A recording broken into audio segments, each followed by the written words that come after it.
Fakultas Ekonomi dan Bisnis Universitas Muhammadiyah Tangerang. Untuk melengkapi tugas mata kuliah metodologi penelitian, di sini saya akan menjelaskan beberapa poin penting mengenai metodologi penelitian akuntansi. Next. Desain penelitian, rancangan penelitian yang menjelaskan berbagai cara yang digunakan untuk menjawab permasalahan penelitian. Pertama ada populasi dan sampel, kedua ada jenis data, ketiga definisi operasional, keempat ada metode analisis data. Definisi operasional adalah cara untuk mengukur variabel dengan menggunakan berbagai skala. Macam-macam skala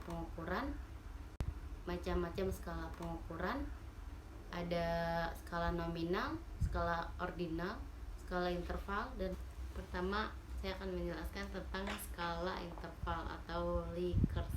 Skala Likert digunakan untuk mengukur sikap, pendapatan, dan persepsi seorang atau sekelompok orang tentang fenomena.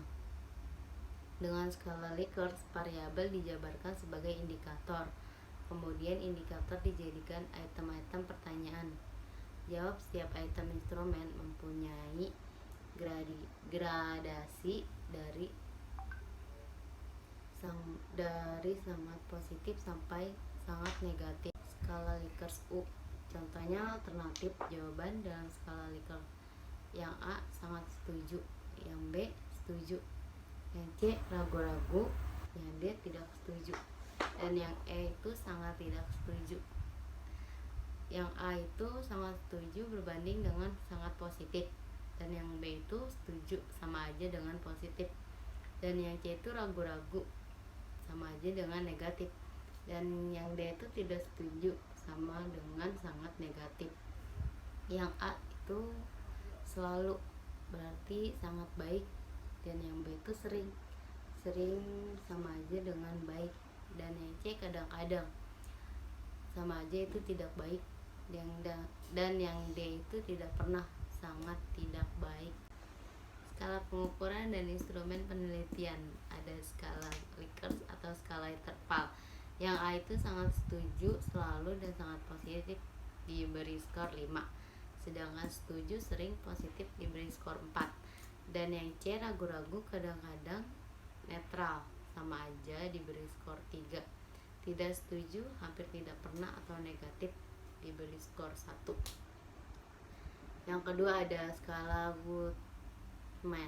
Goodman, skala pengukuran dengan dua jawaban yang tegas yang dapat interval atau rasio, dan yang C itu Goodman dapat dibuat dalam bentuk pilihan ganda, juga bentuk checklist jawaban dibuat skor tertinggi dan terendah. Skala nominal, skala pengukuran di mana angka tidak memiliki makna kecuali hanya sebagai pembeda. Contohnya itu hitam putih, pria wanita. Macam-macam skala pengukuran, ada skala ordinal. Skala ini memiliki makna rating.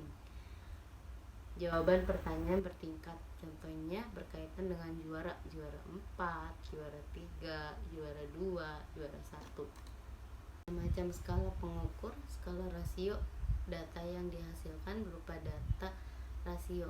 Skala ini merupakan skala tertinggi dalam skala pengukuran.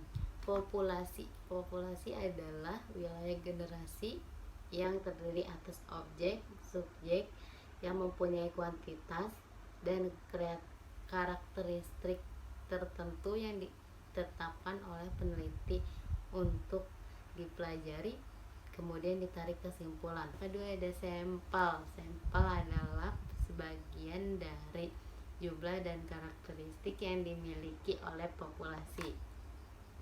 Dan sekarang teknik sampling. Teknik sampling adalah teknik pengambilan sampel.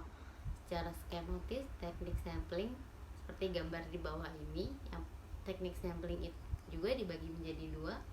Yang pertama ada probability sampling. Probability sampling itu dibagi menjadi 4. Yang pertama ada sampel random. Yang kedua ada proportion Demonstrative Random Sampling. Yang ketiga ada Disproportionate Random Sampling. Yang keempat ada Cluster Sampling. Dan yang kedua itu ada Non-Portability Sampling. Non-portability sampling dibagi menjadi 6. Yang pertama ada systematic sampling, yang kedua ada quota sampling, yang ketiga ada accidental sampling, keempat ada positive sampling, yang kelima ada sampling jenuh, keenam ada sampling. Dan teknik sampling yang pertama ada probability sampling. Probability sampling adalah teknik sampling yang memberikan peluang yang sama bagi setiap unsur populasi untuk dipilih menjadi anggota sampel. Nah, sampelnya itu ada sampel random sampling, terus ada proportionate random sampling. Yang ketiga ada random sampling. Yang pertama itu di sini ada simple random sampling. Dikatakan simple atau sederhana karena pengambilan sampel anggota populasi dilakukan secara acak tanpa memperhatikan setara yang ada populasi itu. Dan di sini ada gambar populasi dan sampel. Yang kedua ada proportionate random sampling. Teknik ini digunakan bila populasi mempunyai anggota atau unsur yang tidak homogen dan berstrata secara proporsional. Di sini ada gambarnya populasi dan sampel. Teknik sampling non-probability sampling. Dua itu ada non-probability sampling. Non-probability sampling adalah teknik yang tidak memberikan peluang atau kesempatan bagi setiap unsur atau anggota populasi untuk pilih menjadi sampel. Ada sampling sistematis adalah teknik penelitian sampel berdasarkan urutan dari anggota populasi yang telah diberi nomor urut. Misalkan anggota populasi yang terdiri dari 100 orang, dari semua anggota itu diberi nomor urut 1 sampai dengan 100. Pengambilan sampel dapat dilakukan dengan nomor ganjil saja atau genap saja atau kelipatan dari bilangan tertentu. Demikian presentasi dari saya, kurang lebihnya mohon maaf. Saya akhiri, wabillahi taufiq wal hidayah. Wassalamualaikum warahmatullahi wabarakatuh. Waalaikumsalam.